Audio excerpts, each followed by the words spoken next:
10 साल तक जो खट्टर सरकार रही, उन्होंने जिस तरीके से अनदेखी करी है पूरे सिस्टम की, क्योंकि इनको टिकट ही बहुत गलत तरीके से दिए बीजेपी ने। उनको ये पता कि अब कमल गुप्ता जीतेगा नहीं। बरसात में पानी भर जाता है जी, सड़कों टूटी फूटी पड़ी हैं जी।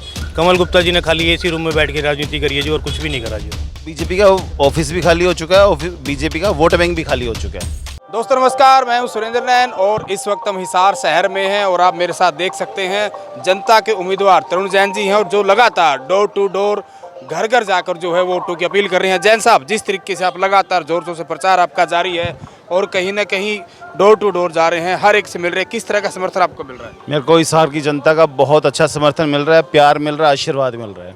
अच्छा, जिस तरीके से आपके सामने प्रतिद्वंद्वी की बात करूं, बहुत सारे बड़े बड़े घराने हैं, बड़ी बड़ी पार्टियों के नेता हैं, कहीं ना कहीं तमाम के तमाम लोग, मैं खासतौर पर मैं बीजेपी के विधायक और मंत्री कमल गुप्ता की बात करूं, वो भी कह रहे हैं कि मैंने बहुत विकास कराया। जब आप लोगों से मिल रहे तो क्या कुछ कह रहे हैं लोग? आज सुबह ना हम नई अनाज मंडी पे मंडी रोड पे डोर टू डोर कर रहे थे, तो वहाँ बीच में ना बीजेपी का कार्यालय भी आया। तो सभी साथियों ने बोला बीजेपी के कार्यालय में भी चलते हैं, वहाँ पर भी वोट मांगते हैं। तो वहीं कोई अंदर एक व्यक्ति खड़ा था, तो बोला जी यहाँ 4 ही आदमी बैठे हैं, किससे वोट मांगोगे, आप जाओ आगे जाओ। तो बीजेपी का ऑफिस भी खाली हो चुका है और बीजेपी का वोट बैंक भी खाली हो चुका है। तो इस बात में अब कोई दम नहीं रहा है, क्योंकि अगर उन्होंने कोई विकास करवाया होता तो जनता वहाँ पर होती, उसके साथी उनके साथ होते, उनके समर्थक उनके साथ होते, और उनके समर्थक भी उनको छोड़ के जा चुके हैं। अच्छा, जिस तरीके से कई सोशल मीडिया पर बात चल रही थी, सुभाष चंद्रा ने ट्वीट किया जिस तरीके से कमल गुप्ता की बात और सुभाष चंद्रा की बात, टेलीफोन की जो बात उन्होंने पूरा लिखकर बताया कि कहीं ना कहीं इस बार आपको आशीर्वाद मेरा नहीं मिलने वाला है, क्योंकि पिछली बार पूरे हिसार को नहीं, पूरे हरियाणा को पता है कि आखिर किस तरीके से कमल गुप्ता जीते थे, किस तरीके से सुभाष चंद्रा का साथ दिया था। इस बार क्या रहने वाला? बिल्कुल ये सही बात है। जब 2014 में कमल गुप्ता पहली दफ़ा चुनाव जीते थे, वो सुभाष चंद्रा जी की जो टीम थी, लगभग बहुत बड़ी टीम थी, और उन्होंने मतलब सारी ताकत अपनी सुभाष चंद्रा जी ने कमल गुप्ता को जिताने के लिए लगा दी थी।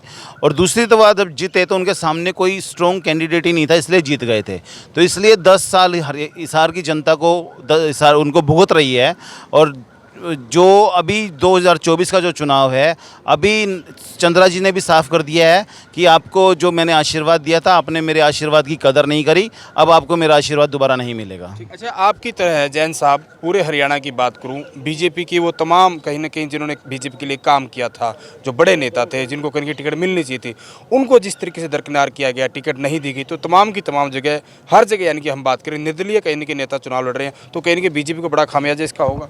बिल्कुल होगा। मैं तो खुद कह रहा हूं कि जो बीजेपी 90 विधानसभा पे टिकट इलेक्शन लड़ रही है, वो मुझे लग रहा है सिंगल डिजिट में रह जाएगी पूरे हरियाणा के अंदर, क्योंकि उन्होंने खाली कैंडिडेट की अनदेखी नहीं करी है, कार्यकर्ता की, पदाधिकारी की और जनता की साथ में 10 साल तक जो खट्टर सरकार रही, उन्होंने जिस तरीके से अनदेखी करी है पूरे सिस्टम की, और जो अफसरशाही हावी हुई है पिछले 10 सालों में हरियाणा के ऊपर, और जितना खामियाजा हरियाणा की जनता ने इन 10 सालों में ये जो फैमिली आईडी, प्रॉपर्टी आईडी का भुगता है, शायद ही कभी उन्होंने अपने हरियाणा जब से बनाया, शायद ही कभी इतना खामियाजा भुगता होगा। अच्छा, जैन साहब को कितनी उम्मीद है कि 5 तारीख को जब लोग वोट डालेंगे तो सबसे पहले अपने भाई तरुण जैन को ध्यान में रखकर मतदान होगा? बिल्कुल, वो हिसार की जनता को पता है कि तरुण जैन उनका बेटा उनके बीच का है, एक नॉर्मल आदमी है, एक नॉर्मल बच्चा है, और वो कुछ कर गुजरने की उसके अंदर एक जज्बा है, और मैं उसी जज्बे के साथ लोगों के बीच में जा रहा हूँ और उनका समर्थन प्यार मिल रहा है। तो मुझे पूर्ण विश्वास है कि वो 5 तारीख को जब वोट डालेंगे तो अपने भाई, अपने बेटे को वोट डालेंगे, और 8 तारीख को जो रिजल्ट आएगा वो उनकी जीत का रिजल्ट आएगा, हिसार की जनता का जीत का रिजल्ट आएगा। और आपके साथ देख सकते तमाम मजबूत जो साथी वो भी घूम रहे हैं, आप भी लगातार जैन साहब के साथ जा रहे हैं, क्या कुछ लोग मतलब कह रहे हैं? पूरा समर्थन है, पूरा समर्थन पूरे हिसार का, और विकास आप देख सकते हैं, जैसे भाई साहब ने कहा कि बीजेपी का कार्यालय मंडी रोड के ऊपर है, प्रजा चौक के ऊपर आप देखिए, आज भाई साहब भी गिरते गिरते वो सीवर खुला हुआ है, वहाँ गिरते गिरते बचे हैं। तो वहाँ की आप हालात देखिए, यहाँ की सड़कों की हालात देख लीजिए, विकास आप देख सकते हैं। ये देखो जी, आपने अभी आपने पूछा था कि भी कमल गुप्ता जी को कितना समर्थन मिल रहा है या नहीं मिल रहा, ये मैं आपको दिखाना चाहूँगा कि लोग तो बल्कि कह रहे हैं कि जी आप हमारे मोहल्ले में, हमारी कॉलोनी में मत आना वोट मांगने के लिए, आपकी बड़ी कृपा होगी। किसी भी मोहल्ले में चले जाओ, किसी भी कॉलोनी में चले जाओ, सीवर व्यवस्था बुरा हाल है, बरसात में पानी भर जाता है जी, सड़कों टूटी फूटी पड़ी हैं जी। कमल गुप्ता जी ने खाली एसी रूम में बैठ के राजनीति करी है जी, और कुछ भी नहीं करा जी उन्होंने। इसलिए हम तरुण जैन जी युवा नेता को लाना चाहते हैं, ताकि ये कुछ हमारे लिए, हमारे हिसार के लिए कुछ तरक्की कर सकें जी। जब बाकायदा अंकल जी देखा जाता है, नेता लोग जब कहीं के चुनाव का समय होता है ना, तो चाय पानी के प्रोग्राम करवाए जाते हैं, बुलाया जाता है कि भाई हमारे यहाँ बुलाओ, हमारे यहाँ करवाओ। लेकिन यहाँ तो कमल गुप्ता को लेकर उल्टा काम दिख रहा है। बाकायदा लोगों ने पोस्टर चस्पा कर दिए हैं, फला फला कॉलोनी में नहीं आना। हाँ, नहीं आना। ये उनका जो ग्राउंड था वो ख़त्म हो चुका। लोग नहीं चाहते उनको दिल से। अब लोग बदलाव चाहते हैं, क्योंकि इनको टिकट ही बहुत गलत तरीके से दी है बीजेपी ने। उनको ये पता कि अब कमल गुप्ता जीतेगा नहीं, लेकिन किस वजह से दी वो बीजेपी जाने। बाकी अभी कमल गुप्ता जीतेंगे नहीं। अच्छा, जिस तरीके से मैं तरुण जैन की बात करूं, क्योंकि अब इनके पास ना तो कोई झंडा ना डंडा, यानी कि पार्टी में किसी में नहीं है, तो लोग मतलब इन पर विश्वास करेंगे? हाँ, बिल्कुल विश्वास करेंगे, 100% करेंगे जी। आपने उस दिन देखा होगा जब नॉमिनेशन देने गए थे, बारिश के अंदर भी कितनी पब्लिक थी साथ में। तो लोगों का जज्बा ही है, तो यही जो साथ जुड़े हैं वो वोट भी देंगे, सपोर्ट भी करेंगे। आप भी युवा हैं, मतलब जिस तरीके से जा रहे हैं लगातार हर जगह, तो क्या लग रहा है इनको? देखो जी, ये तो चुनाव के बाद ही पता चलेगा जी कौन आना है। पर इस बार जी निर्दलीय बहुत खड़े हुए हैं जी लोग।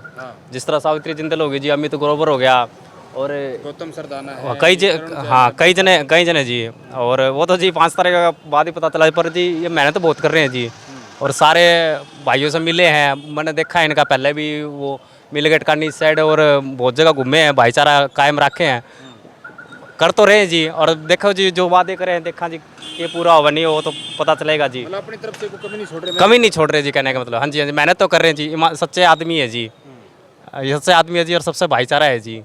हाँ तो जी, इन्होंने बताया सच्चे आदमी है, भाईचारा है, और जनता आखिर आप है। और जिस तरीके से बाकायदा एक पोस्टर दिखाया इंदिरा कॉलोनी का, कि वहाँ पर कहीं ना कहीं पोस्टर पर बड़े बड़े अक्षरों में साफ तौर पर लिख दिया गया है कि इंदिरा कॉलोनी में कमल गुप्ता वोट मांगने ना आए।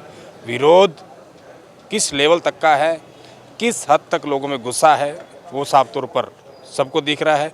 और तरुण जैन जिस तरीके से जनता के उम्मीदवार के रूप में घर घर जा रहे हैं, डोर टू डोर प्रचार कर रहे हैं, और उनको कहीं ना कहीं उम्मीद है कि जो अनदेखी इनकी की है, और कहीं ना कहीं जिस तरीके के दावे, जिस तरह के वादे जो बीजेपी ने किए थे सत्ता में आने से पहले, 10 साल तक उन चीज़ों को पूरा नहीं किया गया, लोग परेशान रहे। और हिसार की जनता तो बहुत ज़्यादा परेशान है। आखिर आपको क्या लगता है, हर कोई उम्मीदवार जीत का दावा करता है, हिसार में इस बार जो है वो कौन विधायक बनने वाला है? खुलकर कमेंट करें और वीडियो को ज़्यादा से ज़्यादा शेयर करें।